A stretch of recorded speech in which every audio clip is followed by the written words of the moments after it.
Hey, it's Mark Andrews, and welcome to another instructional video from Orange County Football Officials Association. I'm the instructional chairman for OCFOA, and today we're going to discuss how to instruct your chain crew. In a varsity game, typically you'll be working with an experienced chain crew. In a freshman or JV game, oftentimes your chain crew will look like these guys.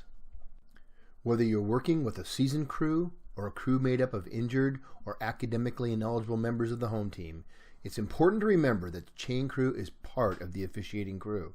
Your pregame instructions can help make sure that everyone is on the same page and working together.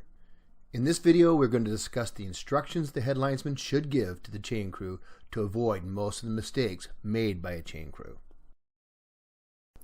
As the head linesman, you want to meet with your chain crew a minimum of 15 minutes before the start of the game.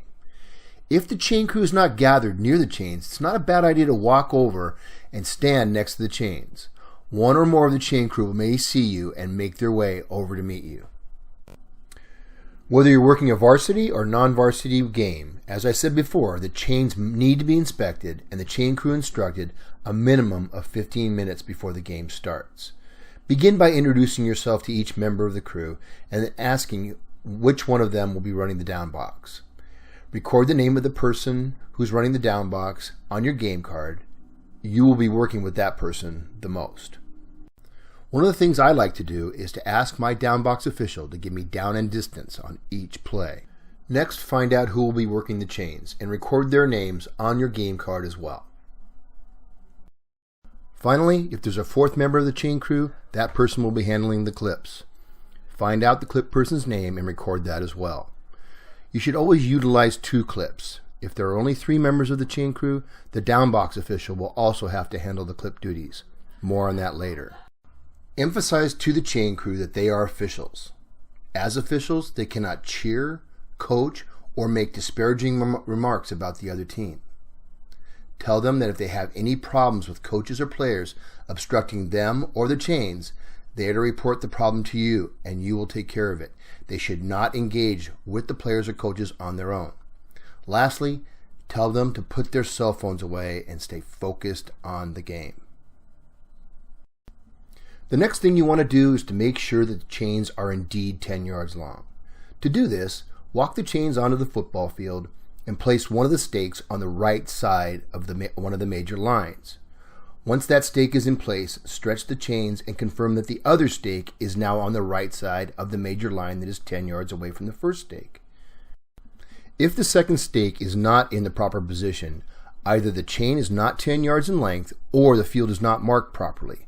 Move the chains to another set of major lines and repeat the previous process. If the result is the same on the second try, you may have to adjust the length of the chains.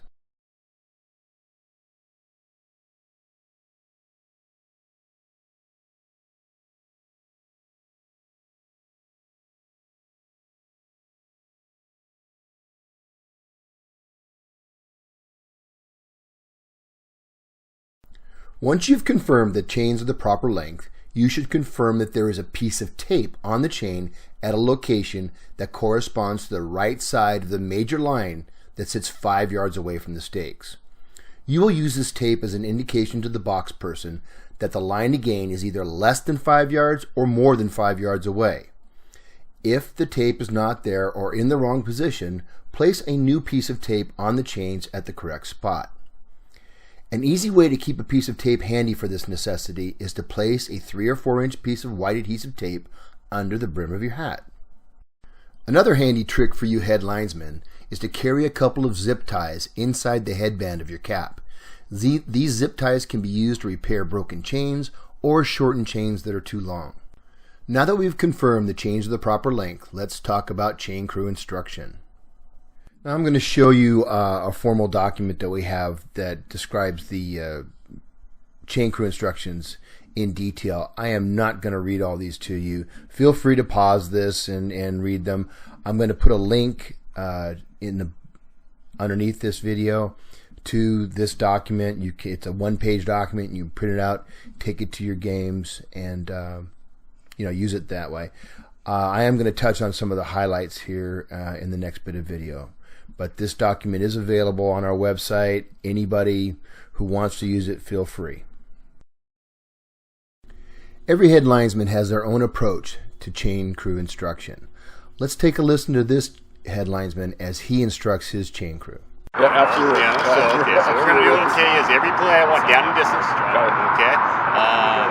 If you happen to see a penalty on the play and I ask you to move, get a hold of me, right? And maybe you just stay put. Right? Starting over. All right. So on the box, you will move. Okay. You see me, I'll be tapping the back of my leg. Change. Okay. Do not move. Okay. Until you see me do this.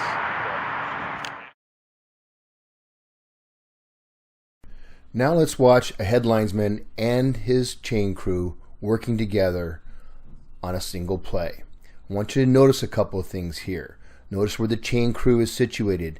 They're on the back of the restricted zone line. They're 6 feet away from the field. The official is a foot or two off the field. He's got a wide stance, comfortable, ready to go. Let's take a look at this.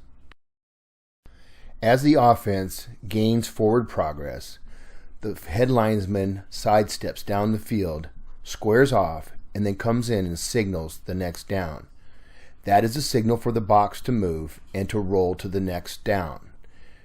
The head linesman then indicates where the down marker should be placed, and we're ready for the next play. This next example illustrates the interaction between the head linesman and the chain crew when a first down is achieved. Again, head linesman sidesteps down, squares off nicely, kills the clock because we've got a first down, and then signals the chains to move. Notice the box official is setting up on a hash mark. When we have a first down or a change of possession, it's advantageous to set up on a line. By setting up on a line, you reduce the need for measurements, and both offense and defense know exactly where the line to gain is. As instructed, the box official arrives first, and the down marker officials follow, setting up behind the box official. The head linesman backs off the field and indicates the placement of both the box and the stake by tapping on his leg. Once the down markers are set and the chain is stretched, the clip official will place the new clip on the 5 or 10 yard line closest to the box, leaving the old clip on until it's safe to remove. Well, that'll do it for this edition of the 2019 OCFOA Instructional Series.